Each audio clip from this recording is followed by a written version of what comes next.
caller. You're live on the air. 760. What's your name, comment, and or question? Hey, Ben, it's Amos, man. I'm always on your debates and stuff like that whenever you have the debates. Oh yeah, man. How's it going, man? Glad to have you calling in. What's up?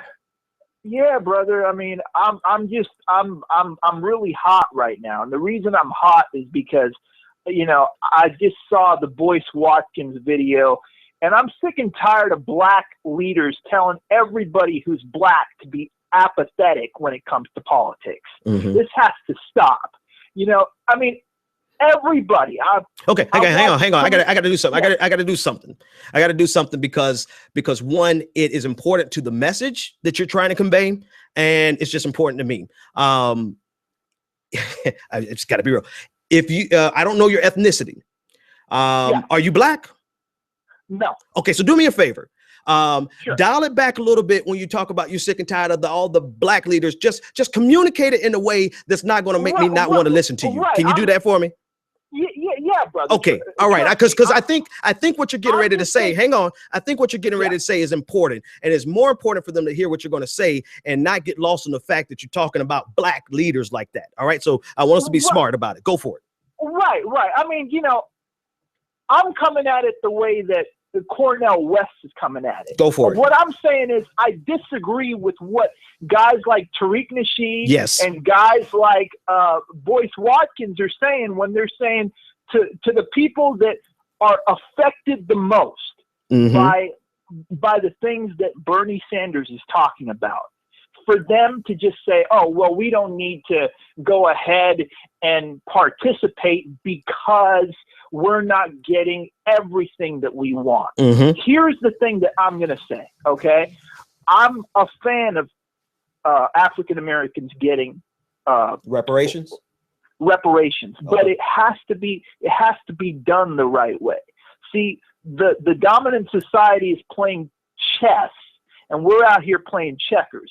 What I'm saying is this: the whole game boils down to economics. Yep.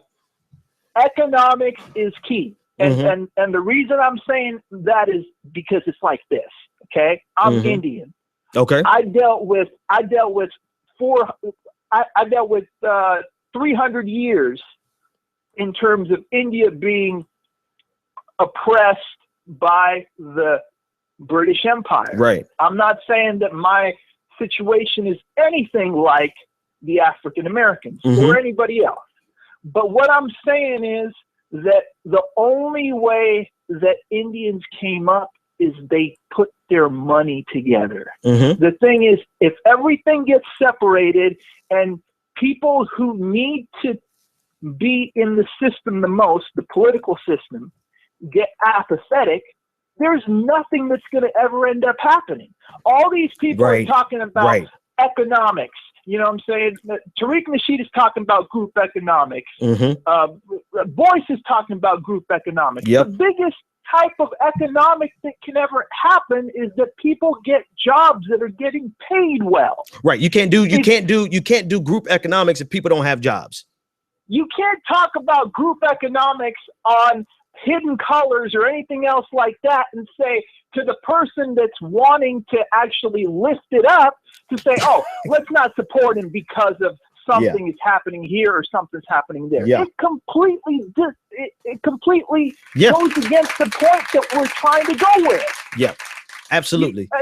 You know what I'm saying? And that's why I'm disappointed, because I think these guys should see that this is the big linchpin to the whole argument that they're trying to make. Absolutely. I agree with you. Listen, I agree with you. I agree with you. Hang on. Hold up. I agree with you 100%.